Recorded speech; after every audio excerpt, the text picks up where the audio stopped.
Bonjour et bienvenue à notre méditation. Aujourd'hui, c'est le 20 juin. Je voudrais méditer avec vous sur un sujet que je trouve très important et qui était d'ailleurs au sujet de notre message le dernier dimanche ici à l'église, à l'église baptiste de la Côte Basque, sud de Londres.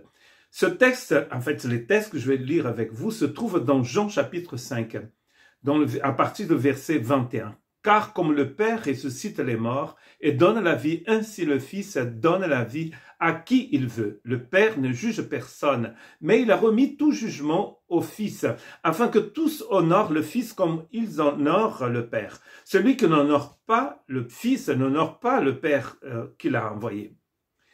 Jésus va parler dans ce texte sur deux résurrections qui sont vitales, qui sont très importantes.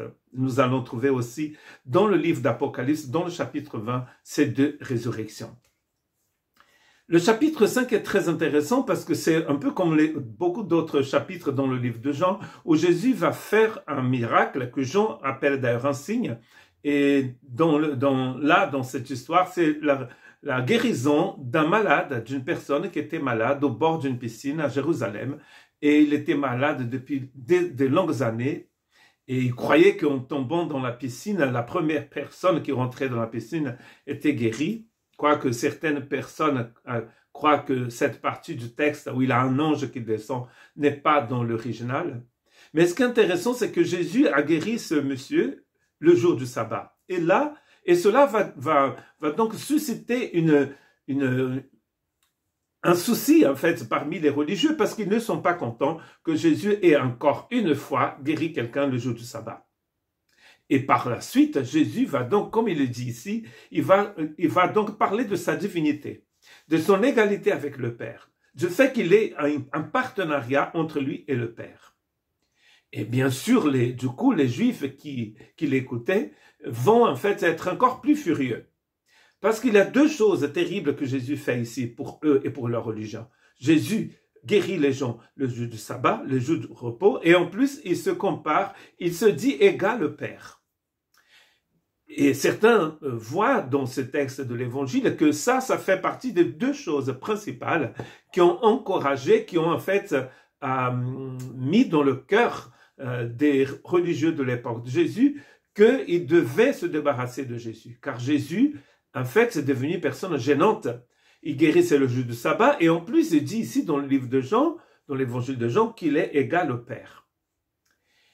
Il ressuscite ici, Jésus est en train de dire que le Père ressuscite les morts et donne la vie. De quelle résurrection est-il en train de parler ici? Le verset 24, il va dire ceci, en vérité, je vous le dis, celui qui écoute ma parole et qui croit à celui qui m'a envoyé a la vie éternelle et ne vient point en jugement. Mais il est passé de la mort à la vie. Donc il est clair ici que Jésus est en train de parler d'une résurrection, en fait, qui va introduire les gens dans le royaume de Dieu, dans la vie éternelle. Ils vont recevoir la vie éternelle. Donc il n'est pas en train de parler de la résurrection du corps. Il est en train de parler d'une autre résurrection. Paul va expliquer ça très bien dans Éphésiens chapitre 2. Dans les trois versets premiers, 1, 2 et 3, Paul va dire, vous les païens, vous les Éphésiens, vous étiez morts. Et ensuite il dit, nous les Juifs aussi, nous étions comme les païens, tous morts. Et à partir du verset 4 du chapitre 2 de l'épître aux Éphésiens, il va dire que Dieu nous a ressuscités en Christ Jésus. Dans Romains chapitre 6, il nous parle aussi de résurrection. Donc, le salut, c'est une résurrection.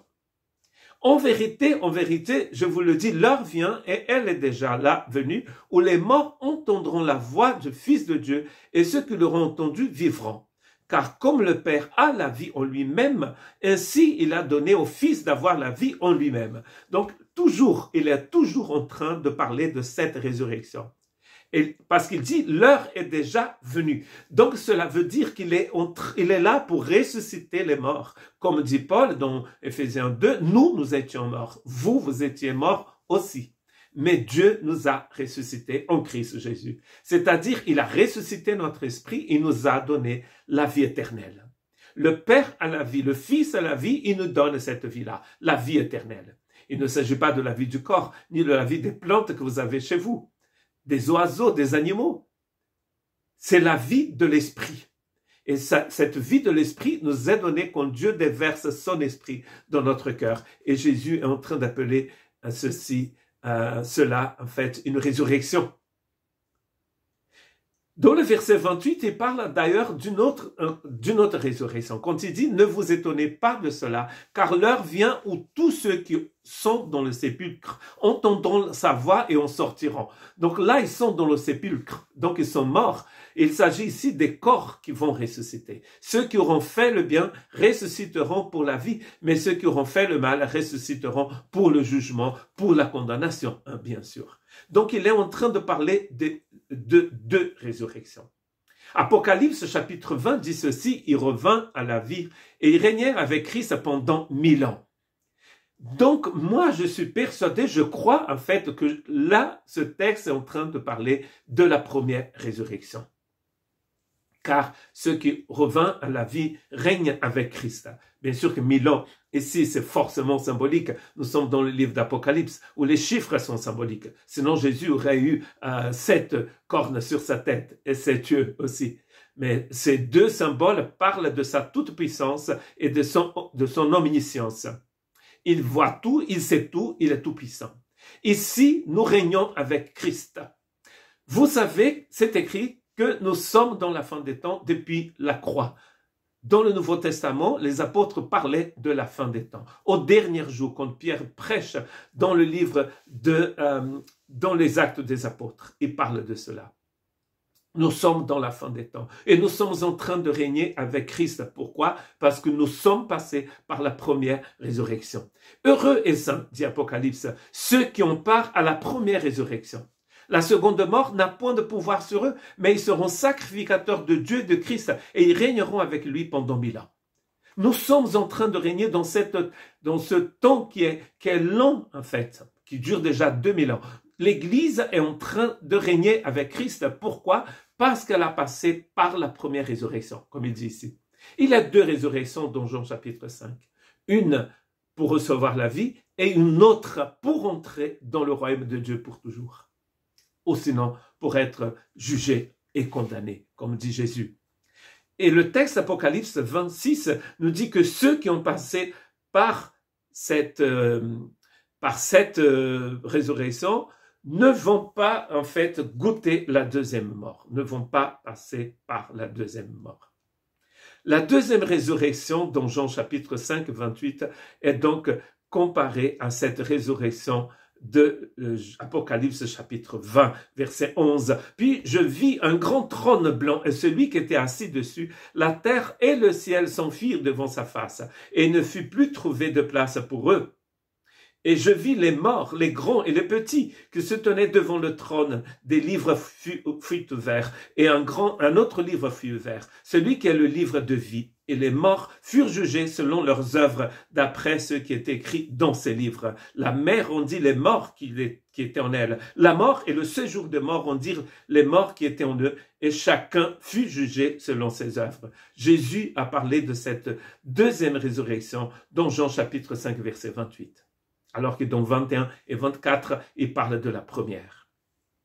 Comme pour les « je suis » dans l'évangile de Jean, les « je suis » de Jésus, il en a 7, nous comprenons que connaître Jésus comme fils de Dieu, de savoir qu'il est le fils de l'homme, qu'il est le Seigneur souverain, par qui le monde a été créé, devrait susciter en nous un profond désir de le suivre, de l'aimer et de lui rester fidèle toute notre vie. Nous devrions avoir la certitude que nous sommes sur le bon chemin. En reconnaissant Jésus de Nazareth, Jésus le Seigneur, dans notre vie aujourd'hui, en reconnaissant qu'il est notre Sauveur, notre Seigneur, quand nous fléchissons le genou devant lui en profonde adoration, cela devrait changer ma vie. C'est pour cela que ce texte a été écrit. Ce n'était pas juste pour faire la frime. Dieu ne fait pas de frime. Il est glorieux, il manifeste sa gloire, et quand Dieu manifeste sa gloire, cela devrait nous changer. Dans Ésaïe chapitre 6, Ésaïe contemple la gloire de Dieu et il dit « Malheur à moi, je suis impur ». Jésus veut ressusciter le plus grand nombre de personnes aujourd'hui. Il veut donner la vie éternelle à tous ceux qui s'approchent de lui. Est-ce que quelqu'un qui m'écoute, là, est-ce que vous voudrait recevoir cette vie? Est-ce que vous avez reçu l'Esprit Saint en vous? Est-ce que vous avez reçu la vie du Christ en vous? Seule la première résurrection en Christ peut nous délivrer de la deuxième mort. Seule la première résurrection nous délivre de la deuxième mort, de cette condamnation éternelle. Que Dieu vous bénisse.